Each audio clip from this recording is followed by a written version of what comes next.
Hello, dear listeners. Welcome back to another episode of Therapy Reveal, the podcast show that's here to inspire, heal, and empower those who are listening.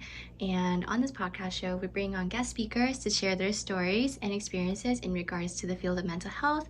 And in today's episode, we have here with us Nathan. Hi guys, my name is Nathan Lee. I'm with Moving Forward Psychological Institute, and I work at this organization as the community care champion. And what that entails is mostly street outreach. So I work with the local homeless population in Garden Grove. And today, Blue, thank you for bringing me on. Hi, Nathan. It's so good to have you here on the show.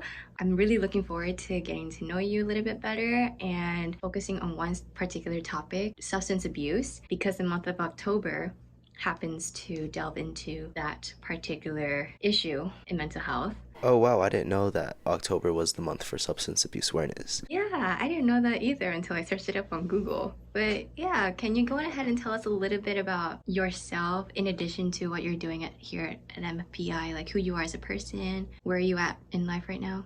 So right now I'm 23 years old, and currently I'm applying to graduate school in hopes of becoming a licensed marriage and family therapist in the future. Currently I'm thinking that I want to specialize in substance abuse as well as trauma. Mm-hmm. I have a lot of experience with substance abuse personally because I've went through a lot of struggles surrounding substance, as well as in my own life I've seen many friends and family members suffer from substance abuse.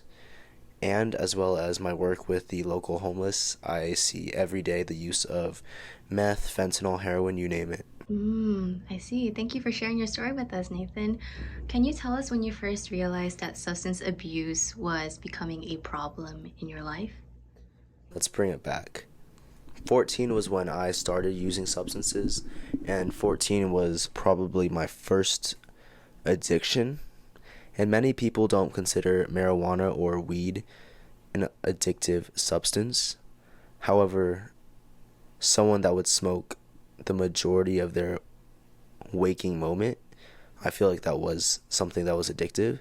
And I definitely went through withdrawals when I stopped smoking weed, so I can personally say it was addictive for me. After that, I probably smoked weed for about 5 years every day, starting at 14. Probably seven years every day, starting at 14 years old. And once I was about 21, I gravitated towards alcohol because I drank before, but I didn't like alcohol and other drugs as much as weed. And once I was around 21, I started to drink more, and I dabbled in Xanax as well. Xanax street name is called bars.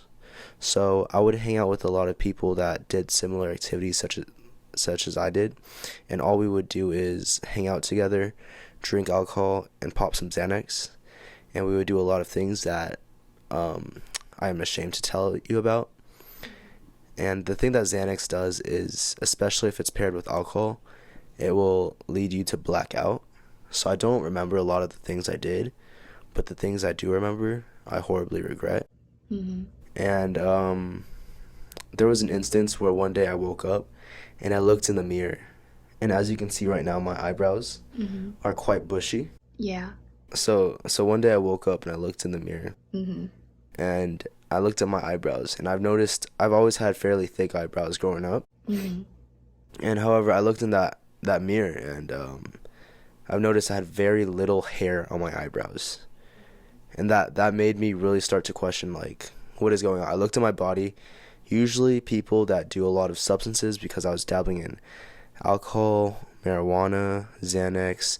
I was also doing Adderall, cocaine, LSD, mushrooms. Yeah, you name it. I've done it, yeah. Dang, that's insane. And I looked at my body, and usually when people do those drugs, they tend to lose appetite and they become very skinny and look sickly almost.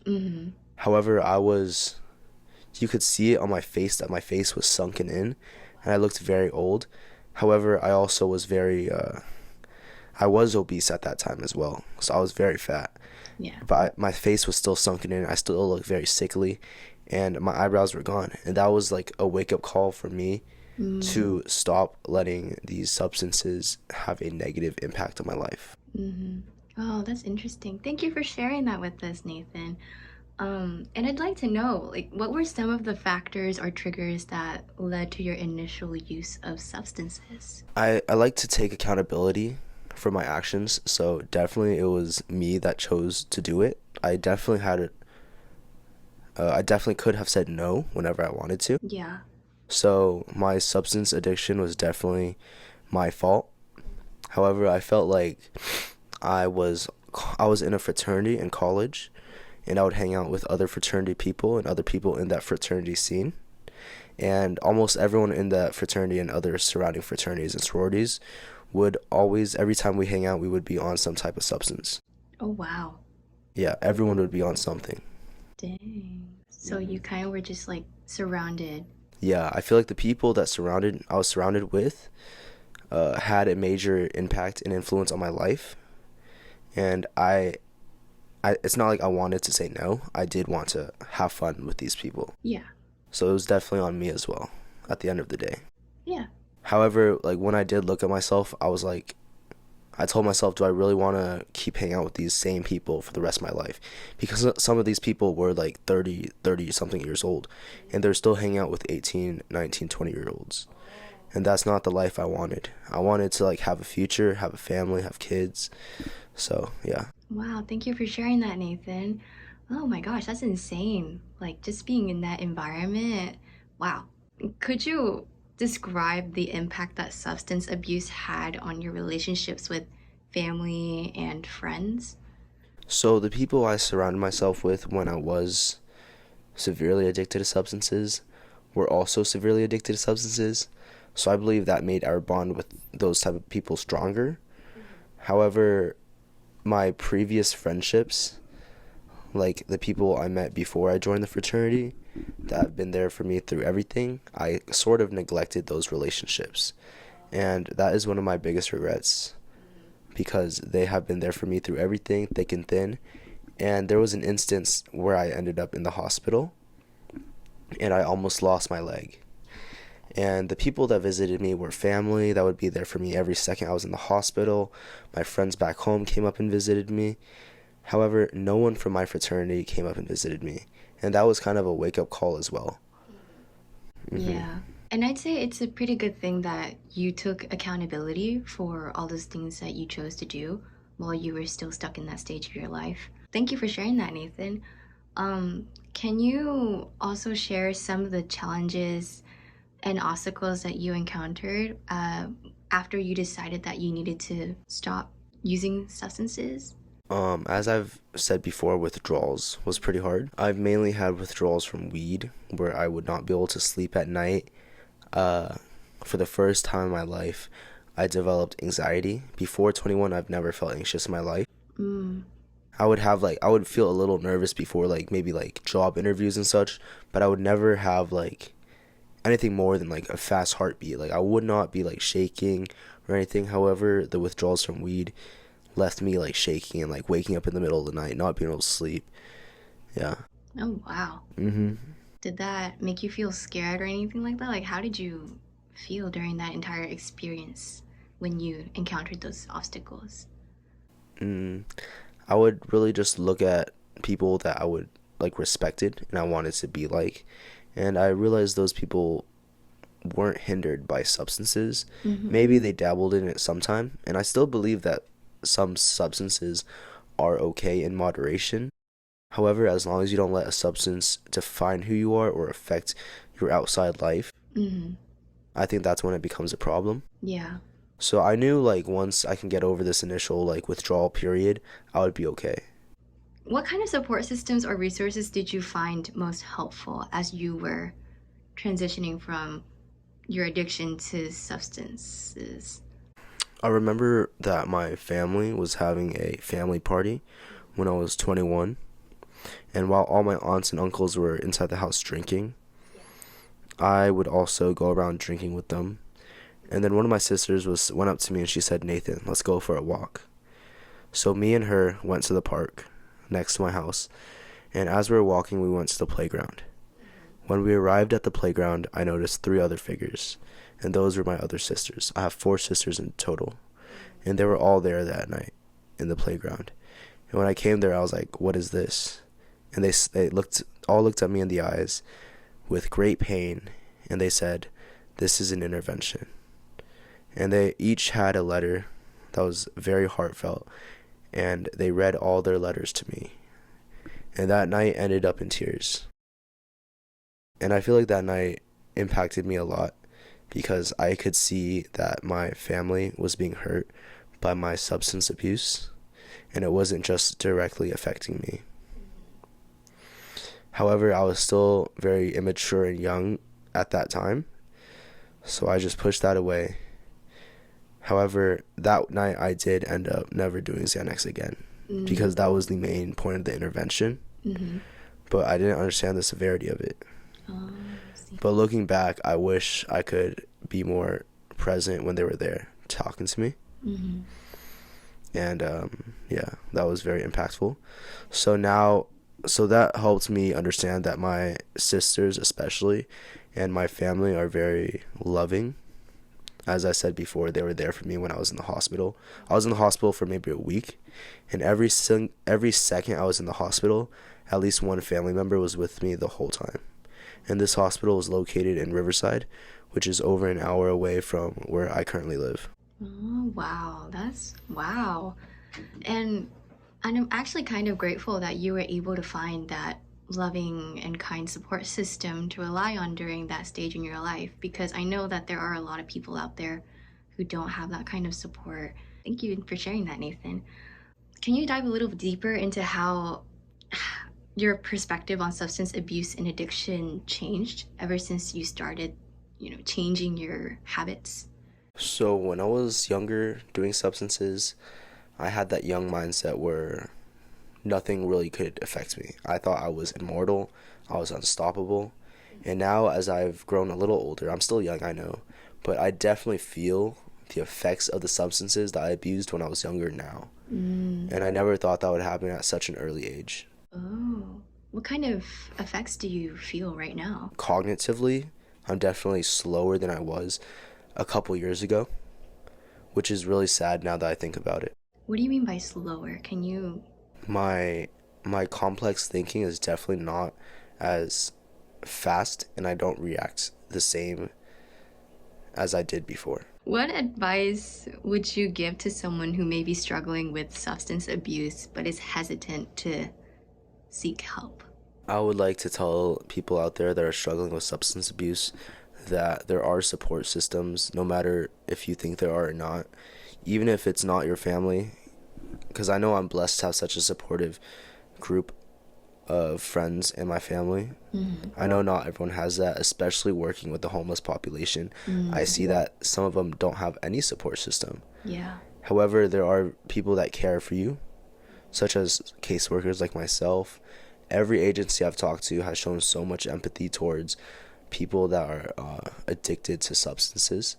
There are so many other, there's detox centers that can help. And after detox centers, most of them won't just throw you back out on the street. Most of them will transfer you and refer you to rehab programs. And those programs are usually from like 30 to like 6 months, 30 days to like 6 months, where you stay there and they don't allow you to leave. And you work and you start slowly building back up your life. And it really teaches you how to work in this society without relying on the use of substances. Oh, wow. So there's like a lot of resources out there that people could use. Yeah, if you just ask, you can call 211. There's SAMHSA, which is the National Hotline for Substance Abuse. There's a lot of resources out there. One important thing that helped me was recognizing the people I was around were enabling my habits. And if the people around you are enabling your habits, you've got to think, is it worth it to continue living the life that you're living? Or is it better to just cut off those people from you and try to better yourself? Because if those people aren't there to help you, then they serve no purpose to you. Yeah, I love that, because I remember there is a saying, and I'm pretty sure a lot of us have heard this saying at some point in our lives. You are who you surround yourself with. Like, you're the average of five people. Yeah, Yeah, like I think that's just it plays out in every aspect of your life, especially substance abuse for and sure. yeah. Wow, that's well, thank you for sharing that, Nathan. Um, were there any particular coping mechanisms or strategies that you found effective as you were trying to transition away from those old habits of using substances? Personally, for me, one of the things for Xanax wasn't any physical withdrawals. It was more like my desire to, because on Xanax I had the most amount of fun I've ever had, Yeah. and withdrawals from that were more like psychological than physical. Mm-hmm. And I had to leave a big part of my friend group behind, and a lot of relationships were broken up because of that use. For MDMA, I believe I had come downs, but I didn't have withdrawals from not using it, Mm-hmm. even though I would use it quite often. Mm-hmm. The only physical withdrawals I've had were from marijuana, Mm-hmm. which most people wouldn't think would happen because it's the lightest of all the drugs. Right. Yeah, but that was definitely the one I was most dependent on. Oh, I see. And then what would you do to kind of just combat those withdrawals, or how would you cope with that? Honestly, I just toughed it out. I would just stay hydrated. I would just try my best to sleep. I was bedridden for a lot of time, but I knew that as long as I sticked to the gym and to better my physical health, that it'll just be okay. Like, just push through it and just try to better myself physically and mentally. And I definitely do realize that it's easier said than done. Like that takes a lot of practice and discipline to be able to carry through with new habits and form new habits. Yeah. But as I said earlier, like, I do hold myself accountable. This was the hole I dug myself in. I've now got to climb out of the hole. Yeah. Oh, that's good. It's good that you realize that. So thank you for sharing that, Nathan. Um, in your experience, what role does mental health play in substance abuse, and how important is it to address both of those aspects simultaneously? That's a really good question, Blue. Thank you. I think mental health plays a role in everything in life. However, especially substances, because the majority of substances I took definitely had an effect on my mental health. Mm. I remember my first time I encountered depression. It lasted for a very long time when I was a teenager. Oh, wow. And marijuana did help me through that because it numbed my pain. Mm. However, as we know, like, the numbing of pain, yeah, you shouldn't ignore and avoid your problems. Mm-hmm. Now that I'm older, I think it's better to recognize your problems. You don't have to face it, but at least recognize your problems and stop trying to escape from these problems, as I've noticed a lot of people in our generation, as well as the people I work with on the streets, Mm-hmm. they escape their problems through the use of substances to numb their pain. Oh. One of the clients I work with does heroin or drinks alcohol every night just to be able to sleep because he has to live on the streets. Yeah. And it's very hard to sleep at night because there's always constant noises, lights, dangers. And he says he's always becoming inebriated just so he can sleep and get a better night. And that really affected me because I'm doing these just for my problems are nothing compared to living on the street. Mm-hmm. So someone always definitely has it worse. And that's just how I helped myself continue on my path of avoiding substances. Wow, thank you for sharing that. Oh my gosh, that's insane to have to witness that. Well, thank you for sharing that, Nathan. And then what are some of the positive changes that you've noticed in your life since going away from those old habits? Well, physically, as the audience can see, I now have my eyebrows back. And I'm no longer obese. I definitely went back to the gym, been hitting it harder than ever. Mm-hmm. I may weigh the same, however, my physique is extremely different, and my numbers on my lifts are a lot higher, so I'm definitely stronger and leaner. Mentally, I am definitely mentally more sharp than I was 2 years ago. Mm-hmm. However, I think if I never did substances ever, I'd be more mentally sharp than I am today. Mm-hmm. but I definitely am more mentally sharp now than I was a few years ago when I was smoking weed every day. Yeah, professionally, I have more ambition and drive. I've noticed that. I have a 5 year and a 10 year plan that I've been working towards, and I feel very accomplished in general. I feel like if I was on that old path, I would have stayed the same for sure, or definitely been worse. That's good. I'm glad that you realized the negative effects that substance abuse has had on your life, and how you're now just like enjoying your life now that you've transitioned away from those old habits. So yeah, I'm glad. Thank you for sharing that, Nathan. And what have been the most significant lessons or insights you gained from your experience with substance abuse and recovery? I feel like a lot of people, when they think of substance abuse, they imagine some crackhead on the street, and that's just not true. A lot of people that you would never guess in the professional world are severely addicted to drugs.